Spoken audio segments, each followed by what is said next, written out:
For more on the search for a solution to the crisis in Yemen, Asher Orkaby joins me. He's a research fellow for Middle East Studies at Brandeis University. Asher, thanks for being on the program. What needs to happen at this conference in Geneva once the Houthi representatives actually get there?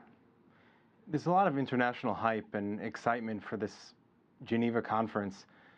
Once the Houthis get there, there really needs to be a lot of flexibility on the international part and both on the ousted president Mansour Hadi to allow the Houthis to at least achieve the political goals that they set out to achieve back in November of 2014.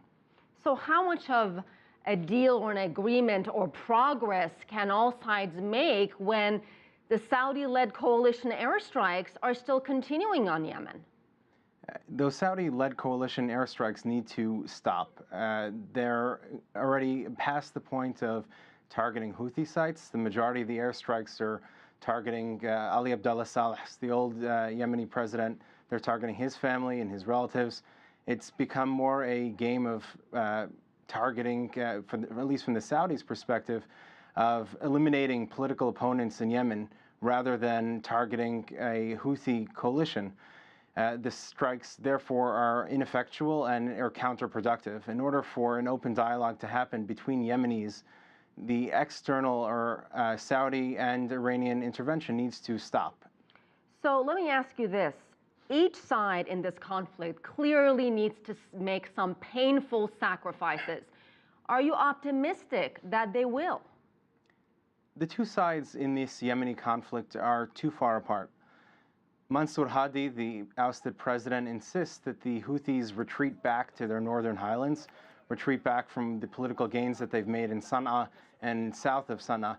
That's an impossibility. The Houthis have fought too long and too hard since 2004 to get these political gains, and they're not going to retreat back into the mountains as tribesmen. They want to remain a significant player in Yemeni politics. Mansour Hadi, on the other hand, is nothing more than a facade of a Yemeni government. Although he's still internationally recognized as president, Mansour Hadi has no political backing. He has very little political support in Yemen. And with each Saudi bomb that falls on Yemen, his popularity gets further and further diminished. And that's his great weakness. But the Houthis also ousted this government last year. Do they share some of the blame and responsibility in this crisis? Of course, they do share the blame and responsibility. A lot of the bloodshed, especially south of Taiz, down near Aden, is at the hands of Yemeni tribesmen, northern tribesmen from the Houthi movement.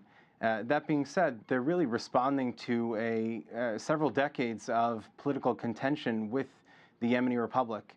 And this is a Yemeni Republic that's already past its prime. It's been 50 plus years for the Yemeni Republic, and the Republic has lost legitimacy. There's no civil service anymore that can really function within the government.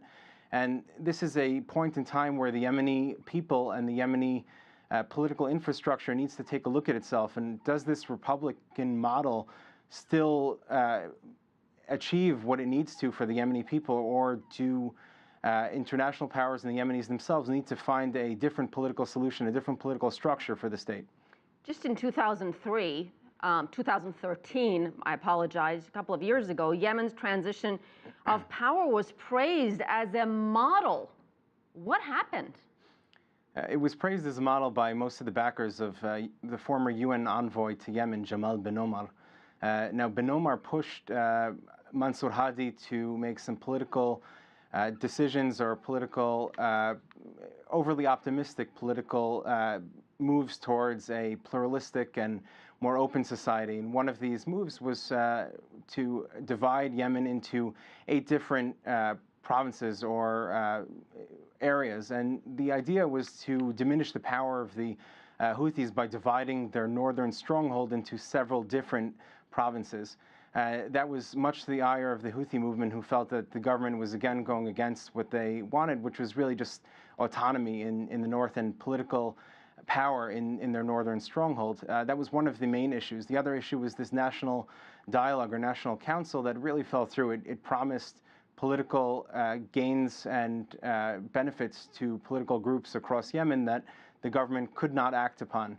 And when it did not act upon it, then a peaceful struggle in the streets of Sana'a turned into a military struggle between the Houthis and Mansour Hadi's government. A very complicated and now tragic situation unfolding in Yemen. Asher Orkaby, we certainly appreciate your time.